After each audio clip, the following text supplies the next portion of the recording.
ଆମ ଶରୀରରେ ଥିବା ସବୁଠାରୁ ବଡ଼ ଗ୍ରନ୍ଥିର ନାମ କ'ଣ? ଏହାର ସଠିକ୍ ଆନ୍ସର୍ ହେଉଛି ଯକୃତ।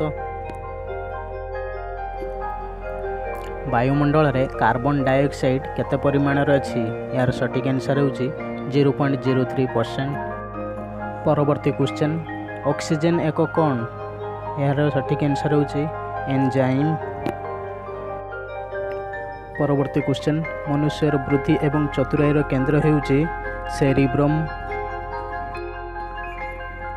ପରବର୍ତ୍ତୀ କ୍ୱେଶ୍ଚନ୍, ଏକ ସୁସ୍ଥ ମନୁଷ୍ୟର ରକ୍ତଚାପ ହେଉଛି 120/80।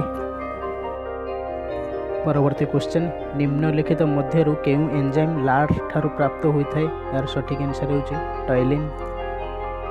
ପରବର୍ତ୍ତୀ କ୍ୱେଶ୍ଚନ୍, ଶରୀରର ତାପମାତ୍ରା କାହା ଦ୍ୱାରା ନିୟନ୍ତ୍ରିତ ହୋଇଥାଏ? ଏହାର ସଠିକ୍ ଆନ୍ସର୍ ହେଉଛି ହାଇପୋଥ୍ୟାଲାମସ୍।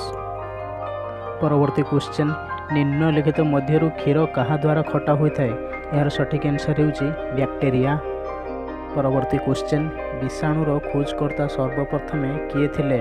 ଏହାର ସଠିକ୍ ଆନ୍ସର୍ ହେଉଛି ଇଭାନୁ ବକ୍ସି। ପରବର୍ତ୍ତୀ କ୍ୱେଶ୍ଚନ୍, ସଂସାରରେ ସବୁଠାରୁ ବଡ଼ ପୁଷ୍ପର ନାମ କ'ଣ? ଏହାର ସଠିକ୍ ଆନ୍ସର୍ ହେଉଛି ରାପ୍ଲେସିଆ।